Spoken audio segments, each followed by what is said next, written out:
Well, good morning, everyone. Welcome to our town hall today. Donor education, don't get stung by a scam, tips for donating wisely. It's the holiday season.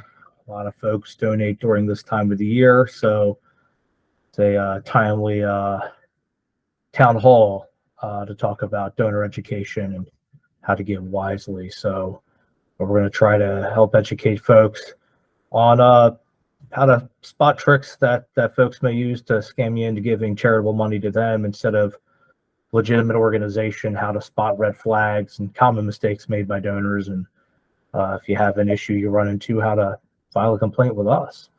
So my name is Michael Schlein. I'm the Division Administrator for the Charities and Legal Services Division, the Office of the Secretary of State of Maryland. As indicated in the email notification about today's town hall, this town hall will be recorded. A link to the recording will be made available on the Secretary of State's website under the Charities tab. By choosing to join this town hall, you are consenting to the recording that is occurring here on this virtual town hall.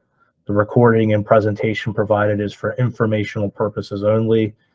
The recording and presentation are not intended to be legal advice. Time is reserved at the end for questions. You may find some of your questions answered as the presentation progresses, and feel free, if you have any questions along the way, to drop them in the chat box. But to avoid confusion about the source of any answer or information provided, please don't answer those questions in that chat box. Leave that to our charity officers or myself to answer those questions at the end, and we'll do best to answer all questions that were asked. So today's town hall, wise giving to charitable organizations. What should we be thinking about? What should we be aware of? So the law regulating charitable organizations is the Maryland Solicitations Act. It's the Business Regulation Article, Title 6 of the Annotated Code of Maryland, and the Code of Maryland Regulations, Title 1, Subtitle 2, Chapters 4 and 5. Maryland Secretary of that information. Did you know that organizations must be registered with the Secretary of State's office in order to raise money in Maryland? They do, unless they are exempt. And there's a search page here on our website, and you can go to this page. If you go to sos.maryland.gov, click on the Charities tab, one of these options you'll find is to search charitable organizations. And I just realized that should say Secretary Susan C. Lee. Want you to watch out for questionable organizations. Unless you are already familiar with and support an organization, do not promise you will contribute to its cause when you are called on the phone. Instead, what you want to do is ask certain questions. So we're talking about receiving an oral solicitation. So somebody's calling you on the phone, or maybe even at this time of the year, you see folks you're passing by on the street, and they're asking you to donate to this charitable cause. So your first basic question to ask when you're getting an oral solicitation is the organization registered with the Secretary of State? And hint, there's only one right answer to this question, right? The answer should be yes. Should be yes. If they're soliciting for a charitable contribution in Maryland or from a Maryland, or you're looking at Maryland, they're raising money from you, they need to be registered with the Secretary of State's office in order to do that. That's a requirement of the law that they must be registered with us prior to soliciting in Maryland. So it's one of those questions where you already know what the answer should be, and the answer that they provide should match what that answer should be. Other questions that you want to think about asking: what's the full name, address, and phone number of the charity? This is also pretty basic information, and this should be very easy to answer. What's the organization's name? Where are they located? How do I call them if I need to call them? And this is really a kind of a red flag already. We're going to talk about red flags later, but you should be able to find this information. If somebody wants you to donate, you should be able to easily access this information. What is the organization's name? Where are they located? What is their phone number? So name, address, phone number seems obvious, I know, but it is something that should be there and should be there for you to find easily. Asking the person if they work for the charity, are they a paid fundraiser? Maybe they're a volunteer. But either way, that gives you a good idea about whether or not you donate to that organization. And if you do donate, how much of that money is going to make it to the charitable mission versus maybe a paid fundraiser. That's not to say that an organization that hires a professional fundraiser is inherently bad. That's not what I'm saying. But it's a good question and an important question to ask, because it helps guide you on kind of your general knowledge of this organization and where your hard-earned money that you may choose to give is going to go. For what purpose will my contribution be used? Again, this sounds like something very obvious and straightforward. Why would I even ask this? But ask, and then pay attention to what is said. And the reason I say that is obviously you want to pick a cause that's important to you. You want to decide what cause you want to give to based on what's important to you and what you want to support. But you want to make sure it goes to an organization that's actually going to do that. And if you've ever listened to some of these solicitations, or we'll talk about written solicitations next, or read one and wondered, well, what did they do?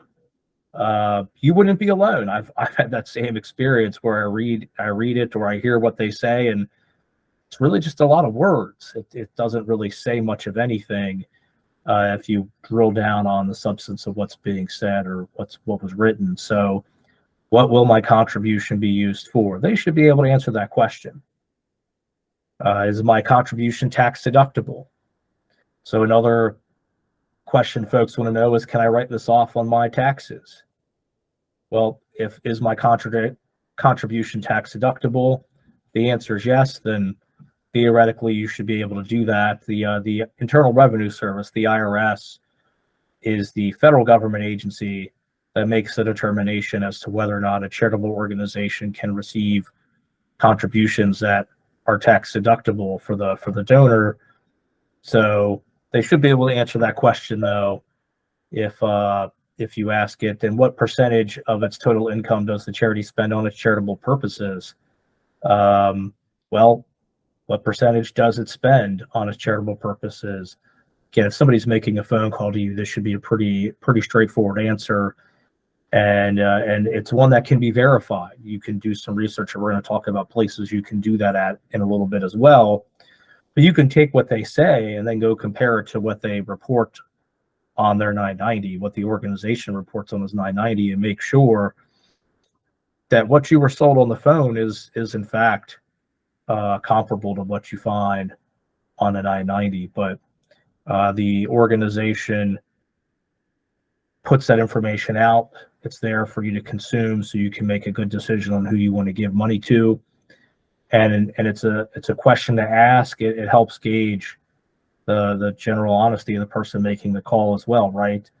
If they tell you, oh, 100% goes to the charitable purpose, well, there's probably some overhead in there, and if they're a paid fundraiser, they're also getting some of that money. So the answer is usually, if they say 100%, it's not usually 100%. There's some inherent overhead that every organization has that some of that donation may be going to cover.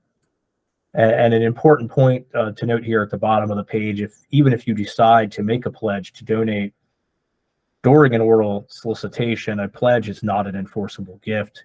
You can change your mind and decide not to donate. Maybe that person sold you a line that you looked at later and found out wasn't really true. Well, you don't want to donate now, and you don't have to, and that's okay. Just because you pledge doesn't mean you have to give.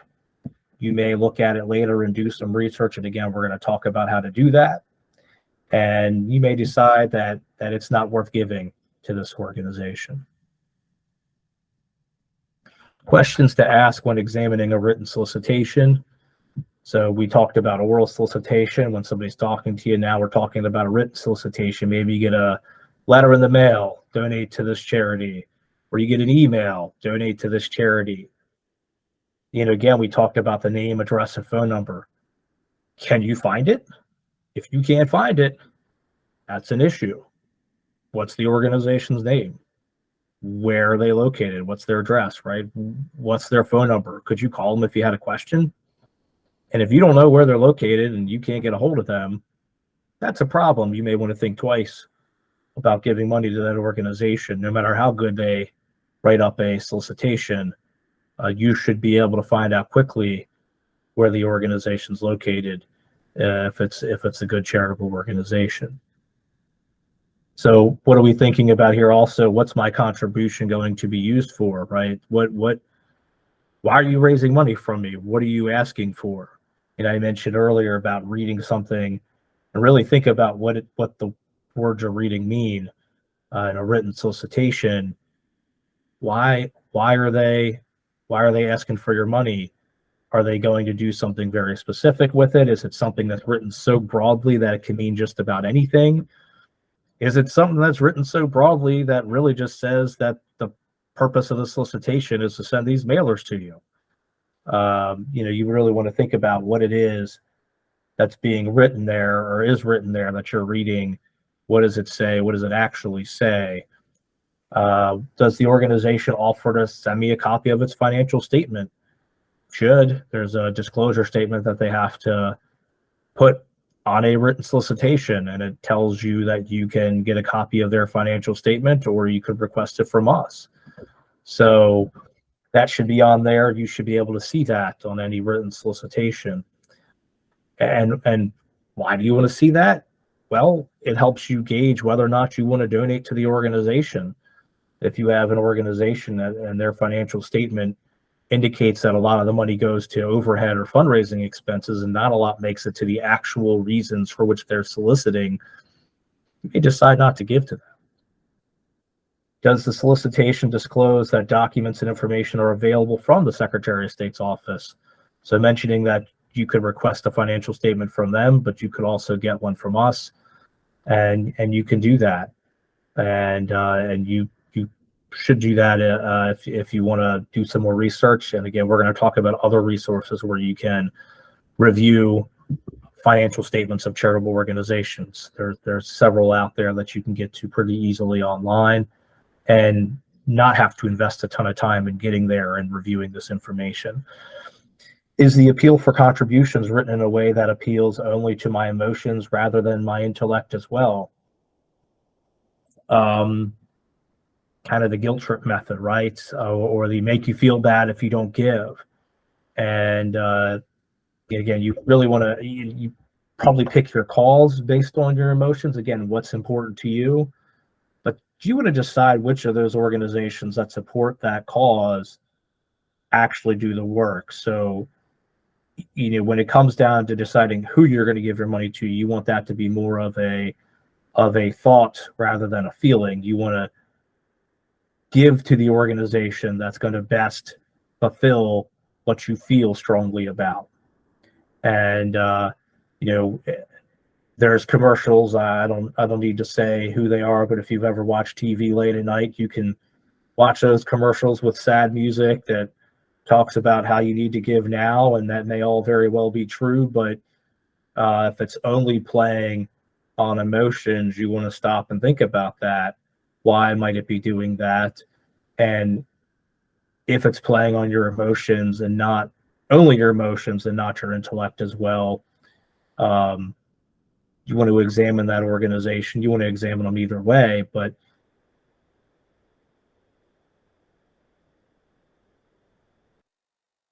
does the appeal sound plausible? Is this even possible? Are they writing something in their solicitation that's even possible to do? And again, it sounds like an obvious question, but you hear a lot of good things, and folks inherently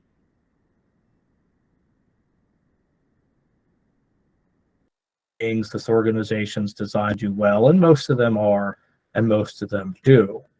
And this is where it becomes important to decipher between the good organizations and the organizations that maybe aren't as well intended. They may have a good sounding solicitation, but when you investigate a little further and you look into that, you can find out that maybe not as much money makes it to the purpose that you want to support. And you want to think about the organization and what it says it's doing and what it's actually doing. But really, on the surface, does the appeal even sound like it's a possibility? If it sounds unreasonable, it may be unreasonable, right? Everybody says trust your instincts, and this is a situation where you trust your instincts, right? And if you're not sure about your instincts or you don't have anything one way or the other, you can do some homework and find out. And again, we're going to talk about that. So research before donating, research charities before you give. If you go make a purchase of something, you go buy something online, you're probably reading a review or two, right? You're not just going to go blindly buy something. Maybe you do. But you're probably thinking, okay, which model should I buy? I'm going to buy my kid new shoes. Which ones fall apart quicker than the others? To buy myself a new refrigerator. Which one is the best bang for the buck, right? Whatever it is you're buying, you tend to do a little research up front. And you should think of donation in a similar way. You're not buying something, right? Usually you buy something, you get something back for your money, but you're giving your money to a cause. And although you're not getting something back directly, society should be, society is, if the organization's doing what it's supposed to do. So if you're deciding to give to an organization, you want to give to somebody that's going to spend it on what they say they're going to spend it on. And you want to research that, because whether you're giving $1, $20, or $100, or you're lucky enough to be able to give even more than that, you want to make sure it goes into the right hands and an organization that's going to do the work. So research before you give. Think of it similar to you do making a purchase of an item. You want to make sure that you're going to get the best bang for your hard-earned money, and the organization's going to apply that donation in a way that it fulfills, your intent through donating to that organization. So you can search our database, Maryland One Stop, and that link was in an earlier slide, and we'll make sure we drop it in the chat box again here at the end for the searching charity data, searching the Secretary of State's charity database page. So you can find out from us, are they in compliance with the Maryland Solicitations Act? Are they not?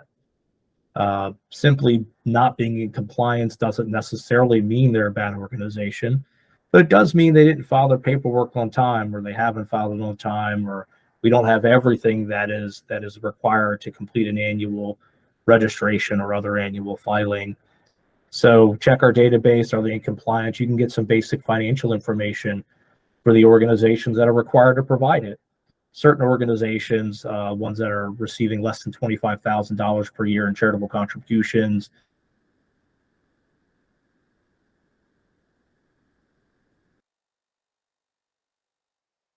some smaller organizations where you don't have all the numbers, you just have total contributions.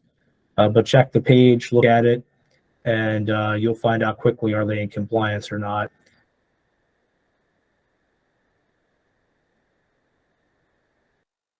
Looking at our website, it'll tell you what their total contributions were for the most recently reported fiscal year, total revenue, total money spent on program services. So how much money did they spend on what they say they do? Total money spent on management and overhead expenses, and total money spent on fundraising. So your two kind of overhead and fundraising costs are reported as well, and we're pulling those numbers right off the organization's annual registration. So we're pulling them straight from the organization's own filing. So you can do some quick math and find out. And really, I guess even if you don't want to do the quick math, we'll give you a percentage as well. So a little bit of that math is done there for you in terms of a percentage of money going to the organization versus overhead and fundraising. So, and in some instances, an organization might use a name similar to a well-known charity, so it can trade on that reputable charity's goodwill. So you want to make sure you know who it is you're actually giving to. And in a former life of mine as an investigator here at the Secretary of State's office, I spent time looking into charities that did just that. And we've taken action against some organizations that have done just that, where they've used a name very similar to a very well-known organization in an attempt to siphon off money from those organizations you may be intending to give to, thinking you're giving to them, but you're giving to another organization. So be careful about the use of names. Some of them are very similar. Some of them are very similar. Another thought here, researching before you donate, never give into pressure. Okay, we're going to talk about this as a red flag as well, but verify the fundraiser's claims. Don't just blanket give because somebody says, oh yeah, this is going to something good. Verify the fundraiser's claims. That immediate push, if they're pushing and pushing and pushing, the high pressure sales tactic, don't go for that. And if whether you wanted to give in that moment or you wanted to go verify who it is you're giving to and what they stand for, and then you give, that organization is going to be very happy allowing you to verify that it's a real organization and then giving. They're going to be just as happy. So a good organization is okay with you verifying that. And so don't fall pressure that. Do the research before you give. Don't fall into any type of pressure. Another thought too, planning your giving. Decide how much you have to give. Decide who you want to give to. Make sure it fits your priorities and values. I talked about giving to organizations that you feel deeply about or care about. So, but you can't give to everybody, right? Most of us can't give to everybody. Most of us are working off of a budget. Many of us are working, paycheck to paycheck. So you may not be able to give a ton of money. Plan that out. Think ahead about how much you want to give, who you want to give it to. Plan that giving. Give what you can, but make sure you plan that and make sure you fit that. Just, a good friendly tip for those that are giving, right? Think ahead. You're going to donate. You're going to get some requests for donations at this time of the year especially, but in general. So make sure it fits into what you want to give to your priorities and values and really within your budget. Scammers will try to use pressure tactics and a false sense of urgency. And again, there's no rush to donate. Take your time, research before donating. So a few possible scams that you can run into, I mentioned the reputable charity's name or using a very similar one to lend credibility to when they solicit donations. I won't specifically name names, but just think of examples of what are your most commonly solicited causes. Think about children, veterans, cancer, police, fire. There are some very similar sounding names out there, different organizations with similar sounding names. So it's important to pay attention closely to who it is that actually solicited you. What is their name? We talked about earlier in the first two slides. Their name is obvious. Well, not always, right? What is their name so that you can figure out, is this the organization you want to give to? Or is it somebody with a similar sounding name to the organization you want to give to and not the actual organization you want to give to? So just a few examples there. Again, very kids, military, fire, police. Those tend to be the bigger ones, veterans. So make sure it's an organization you want to give to, and really in any category of solicitation, but especially those because there are so many organizations out there that focus on that. And again, many of them great organizations trying to do well in the name of the charitable cause. But there's a few out there that are looking and would use a name similar to a really good organization's name to siphon off some of those organizations' donations. And again, it's not that we don't want you to give. We're not trying to scare you out of giving. You want to give. You just want to make sure you give to the good organizations that are going to do the work, which is, again, why we want you to look out ahead, research before you give. Think about it. Don't just act in the immediacy of the moment. Protecting your data. Ask about how personal data is handled or check websites for privacy policies. Checks for options that allow you to give anonymously or opt out of data sharing. They might be there, but read the stuff that you get. Scammers sometimes will pose as charities to get bank info, credit card info, etc. Never donate through a gift card or wire transfer. Why? The moment that money is picked up or the moment you've given that gift card, it's gone. That's it. Beware of giving credit card or bank information to a fundraiser that calls. Research the organizations. Give online directly to the organization. Ask for a pledge card in return to the solicitation. So if you get a phone call, don't just hand out your bank info or credit card number to somebody you don't know. If you don't know who it is that's calling you, you don't actually know who it is that's calling you, don't give out that information. And just because your caller ID says something specific, you want to question that. You can get a lot of stuff put on a caller ID. It doesn't make it real. So make sure you research first. And if they're saying they're raising money for ABC charity, go online to ABC's charity's website and donate there, or ask the caller for ABC charity to send you a pledge card so you can get something in the mail in writing, and then verify it and then give that way to make sure that your information is protected. So we don't want to just give out our information to anybody. I know that sounds obvious, but folks use that tactic because it works. They wouldn't use it if it didn't work. So you want to be careful of that. And then the other thing, again, clicking donate buttons or links in emails. It could be an email that's spoofing the organization's information or website. If you get something in an email from ABC Charity, go right to their website. Go to their website is legit.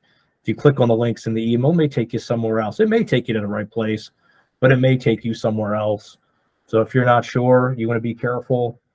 Go to the organization's website directly, not through the links that anybody can write you an email and pretend they're another organization. So go to that organization's website, give directly there. Don't just kind of blindly click on links. Pretend if you do click on a link, make sure it takes you to the page that it says it's going to take you to. Look at your web address, right? But when in doubt, go to the organization's website. Chances are, if you're getting emails from them, you've probably given to them before, and you would know where to find it. So go straight to their website. Don't click on random links. The same way, you don't want to just give out your credit card or bank info to anybody. You don't want to just click on a random link and not know for sure where you're going, and also give out your credit card or bank information to just anybody. Give to the organization, give directly to their website, ask for a pledge card, whatever it is, get something that you can verify and make sure your information is protected. So, we talked earlier, ask questions. We went over some questions to ask when you get an oral or written solicitation. Ask those questions. Ask any question, really. If a telemarketer is unable to answer basic questions about a charity, big red flag. Could be a fraud, could be misleading. Reputable charity will not object to providing some basic information about their mission. So different questions, questions to think about asking. What's the charity's purpose? We talked about this a little earlier. They should know, if they're calling you asking for money for a charity, they should know what that charity does. How much of the donation goes to the charitable cause. Make sure you're comfortable with what the charitable mission's actually getting out of your donation. If whatever that amount is, if you're giving $20, whatever amount of that $20 you want to make sure it gets to the organization for its mission versus overhead or fundraising, you can ask that question, and you can also verify it on their filings that they make with us or with the IRS. And how does my donation benefit the community? What, thinking about, we talked about what you want to give to. Are you trying to give to a local charity that's going to provide services in the local community? Are you trying to help a national or international type of purpose or mission? Right? Where's your money going to go to? Is it staying in, if you want it to stay in the community, is it really staying in the community? If you want it to go to some type of international cause, if that's where it's going to go, make sure it's going to go there, right? As best as you can. So you want to make sure you can drill down and find that out. it's not just about the cause, but again, it's what impact do you want to have? Do you want it to be local? Do you want it to be international? Do you want it to be national? And what have you? So where is my money really going to go? And organizations, sometimes they'll tell you whatever you want to hear. Again, you can verify the stuff. You can look organizations up, and we're going to talk about those places where you can do that. If you suspect a charity scam or other deceptive practice, file a complaint with the Secretary of State's office. So we're going to talk about that as well in a few on how to do that. So again, just kind of reiterating some tricks that you want to keep in mind. Don't let anybody rush you into making a donation. Don't let anybody trick you into paying them by thanking you for a donation that you never made. And that's a newer one here. We haven't talked about that yet, but that's a tool some folks use to trick you into giving. You may have never given, but they may still thank you for a donation you've never made. And if you don't remember making that donation, you probably didn't, right? You probably didn't. But they're banking on you not checking and taking their word on it. So if you're thanked for a donation you gave before, make sure it's something you actually gave to. It might be a legitimate statement, but it may not be. Just because somebody says you did something doesn't mean it actually happened. And life is busy. You don't always remember who you give to. But again, if you're planning it out, if you're thinking about it, you might remember who you give to. But if they tell you gave to them before, that's an easy thing to check. Scammers can change caller IDs to make it look like it's from a local area code. So we talked about giving locally versus nationally or internationally. One trick or tool that folks may use to try to make you think it's going locally is they may call from a local area code, but they may not even be here in Maryland. If you're a Marylander, they may not even be in Maryland. So just because the caller ID says something doesn't necessarily make it so. Some scammers use names that sound a lot like other names. So again, pay attention to what their name is. What is their actual name? Scammers may make a lot of vague and sentimental claims, but not give anything specific about your donation. I talked about folks saying a whole lot of nothing, a lot of words, but no real meaning.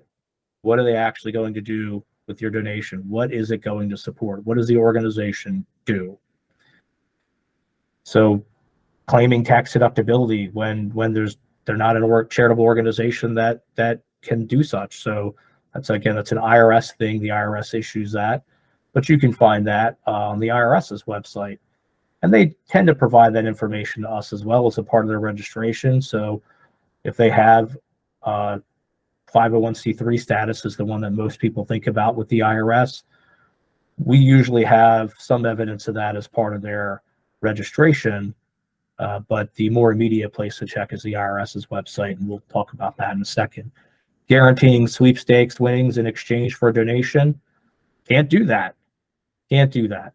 You can't guarantee you're going to win something just because you donate. So if somebody's telling you, if you donate, you'll win, remember they're telling that to everybody. So that's not true. If you see any red flags, you're not sure about how a charity is going to use your donation, consider giving to a different charity. A lot of worthy organizations out there. And again, I mentioned it earlier, but the point of this isn't to scare you away from giving. It's to try to help you steer yourself in the right direction to give to the good organizations and avoid the ones that aren't as good. You can report scams to the FTC. You can find your local state regulator on nasconet.org. So maybe you're not in Maryland, but you're watching this. You can find your local state charity regulators, nasconet.org, and report to them too. Share any information you have. If somebody's making a solicitation, pay attention to what it is they're saying. Pay attention to what it is they've written. That's a lot of that stuff can be fact checked relatively quickly. So a few more common mistakes, things to avoid, kind of the bleeding heart scenario, right? Again, falling for the sob story. Probe for more information.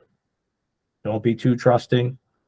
All right, we like to think we can trust everybody in the world, but we all know we can't. So trust but verify.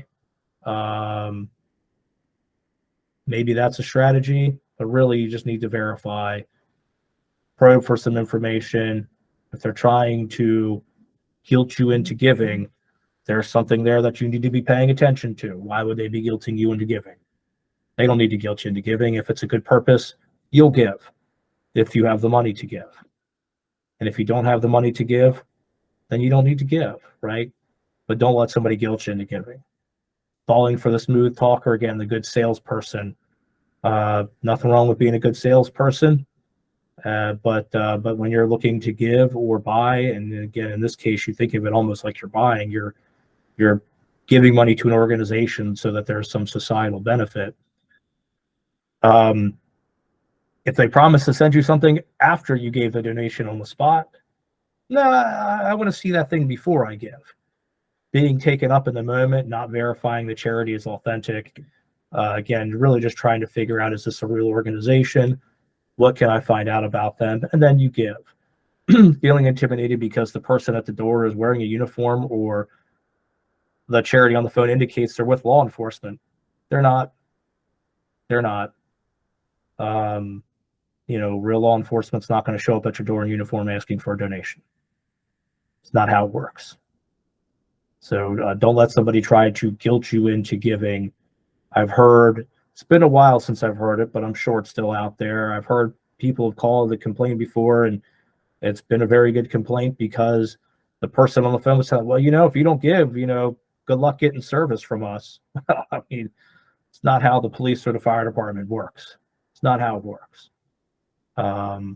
So don't let somebody guilt you into giving on that ground.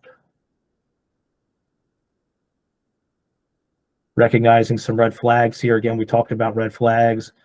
You're going to notice a lot of these here already. Ask questions. Be suspicious of anybody that won't give you an answer to your questions. Helping you gauge worthiness of an organization. Did they refuse to send you written material or financial information? That's a red flag. Did the solicitor offer to send a person to collect your contribution?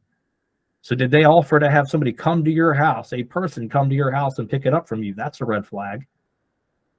Did the charity send you an invoice or a statement that indicates a payment is due for a contribution you never pledged? So we talked about them saying, thanks for giving before when you haven't. You might get something that looks a lot like a statement or an invoice for something you never even pledged. And again, a pledge is not buying. You give an oral pledge, you talk to someone and say, yeah, I think I'd like to give. Can you send me something in the mail? I want to check it out. Or can you send me something in mail so I can donate? Doesn't mean you have to donate when you get that. So if you've never pledged, don't fall for that statement or that invoice that says you did. So similar to the person that says you gave before when you didn't.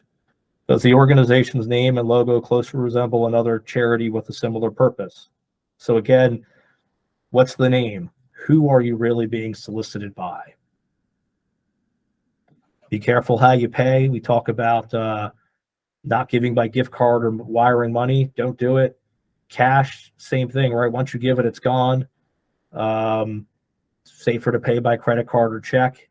And again, to a place where the money is going. So again, we talked earlier about if you're going to give by credit card, go to the organization's website. Don't follow the links blindly. Don't just give that information out over the phone to somebody that you don't know who they really are. Same with the check, right? Get the written solicitation. You can verify the information and mail a check to the organization if you want to give that way. It's a good practice to keep records of your donations. Review your statements closely to make sure you're only being charged the amount you agreed to donate and that you're not signed up to make a recurring donation. Something to be careful there about with recurring donations. Make sure you read, if you give online, especially, make sure you verify that it is or isn't a recurring donation, whatever it is you want it to be. So, and before clicking on a link to donate, again, make sure you know who it is you're giving to, or really go to their website and find out that way. A few more tips here. Marylanders can visit the Attorney General's website, Consumer Protection Division, and they have a guide for giving tips. And the Office of Secretary of State has our public registry of organizations that are authorized to solicit in Maryland. So you can get that from visiting our website. And again, we'll make sure we throw links to that stuff here. Organizations that can help you research charities online. These organizations offer reports and ratings about charitable organizations and how to spend donations and how they conduct business. The BBB Wise Giving Alliance, Charity Navigator, Charity Watch, GuideStar, and the IRS's tax-exempt organization search tells you if your donation would be tax deductible as well. So these places, and you can really just Google search BBB Wise Giving Alliance, Charity Navigator, Charity Watch, GuideStar. But BBB Wise Giving Alliance is, and Charity Navigator, Charity Watch, GuideStar, they kind of rate them for you. There are organizations that exist to try to help you decide should you or should you not give. You can check these places out. I mentioned earlier you want to research it.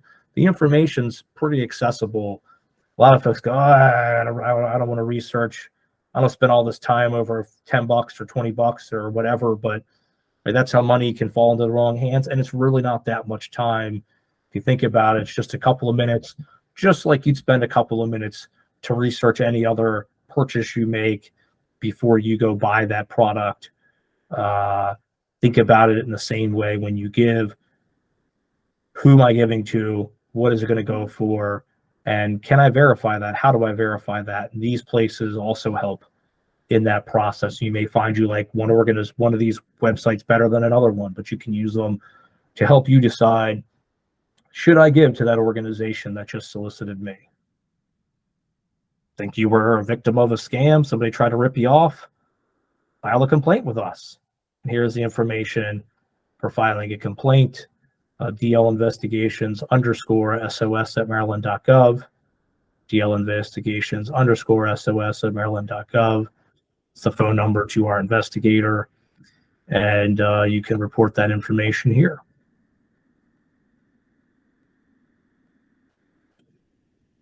General contact information for the charity division. And if you just want to check on a charity to see if they're registered, you can send us an email to this email address. Give us a quick phone call. We can look them up real quick and let you know if they're registered and get some basic information from their last filing to you. And that'll help you make a decision if you want to donate or not. You can, again, it's information, right? Information's power. Know what you're going to do. You can get that information from us to help guide you in making your decision. We're not going to make that decision for you. It's not how it works, but we're going to provide you that information so that you can use it to make an informed decision on whether or not you want to give. So with that, going to open it up for questions. I don't see anything question-wise in the chat box, so I'm going to throw a couple links in there if you give me a few minutes from this presentation, and make sure you get those proper links.